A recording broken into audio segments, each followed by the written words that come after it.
Hello guys, my name is Juan and today we're going to check out the best, well in my opinion, the best compressors that you can get for free. So let's get right into it. In the fifth place we have the Rough Rider 2, which as you can see it's just a pretty standard compressor. I mean, you have your ratio, your tag, all your standard controls, and we have this sensitivity knob, which basically is like threshold, and this switch right here is basically a bypass switch. You have to keep in mind that this is not a transparent compressor, so if you want to add a little bit of warmth to your drums or your bass, this compressor would be quite a wise choice. In the fourth place we have the TDR Kotelinkov, which unlike other compressors it's not based on any hardware compressor, so it's quite a transparent compressor. And as you can see here, this compressor is also quite complex if you compare it to the Rough Rider 2, but if we analyze it, it's pretty straightforward. So you have threshold, your tag, and all your standard parameters, and then you can choose your release time depending on which kind of signal you are working with. So you have release peak and RMS peak, and you have yours knee control, so you can have a really hard knee or a really soft knee. I think the most unusual thing in this compressor is this thing right here. The delta switch, what it basically does is it allows you to hear the compressing and just the compressing. So in a sense it's just letting you hear what the compressor is actually doing.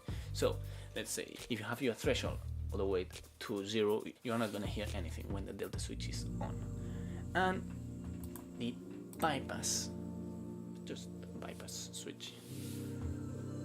In the third place we have the decam free compressor, and as you can see here it's quite a straightforward compressor. I mean, you have tag, ratio, threshold, but this compressor, unlike the previous one, it's actually based on a hardware compressor, which is the SSL bus compressor. So since this is a bus compressor, the wise way to use it would be to use it in a master output or in a drum bus if you want to add a little bit of presence to your drums, for example. Even though it's based on a hardware compressor, it's fairly transparent, but at the same time it helps you bring some life to the elements you are compressing. In the second place we have the Xfer OTT. Now this compressor is quite different from the rest, and the reason to that is because it uses a technique called upwards compression.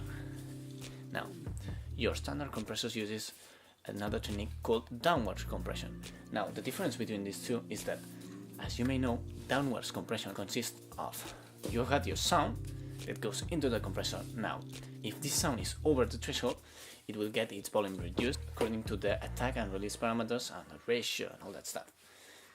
But in the other hand, upwards compression does pretty much the opposite. So when the volume of the sound is actually under the threshold, it will get amplified. So you will get the same results, which basically is reducing the dynamic range, but in the opposite way. The result of this kind of compression is actually making your overall sound quite louder, as opposed to downward compression, which will give you the opposite result.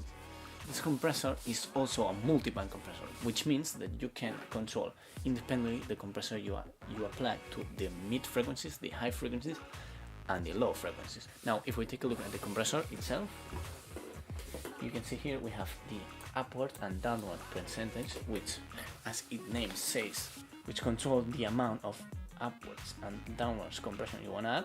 Here we have the high, mid, and low frequencies, which, as I said, is the amount of compression that you add to the different frequency bands, and depth is basically the threshold, time is your attack, and in gain and out gain basically controls the gains that goes in and out, as its name says. So the compressor is more flexible and it can adapt to the kind of source you are compressing. And moving on, in the first place we have the molot, I don't know, the molot.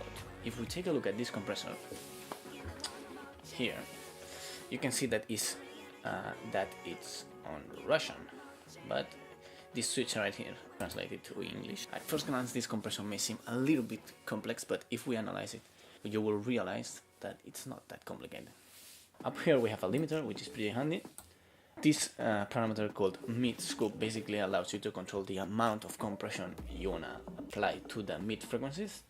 I'm gonna leave a link in the description so that you can download the manual and check it out for yourself. Now, this parameter right here, the upsampling, it doesn't really affect a lot to your sound. What it basically does is, let's say your signal, your sample rate on your DAW is 44.1 kilohertz. Now, the internal buffer of the plugin can actually function at different rates.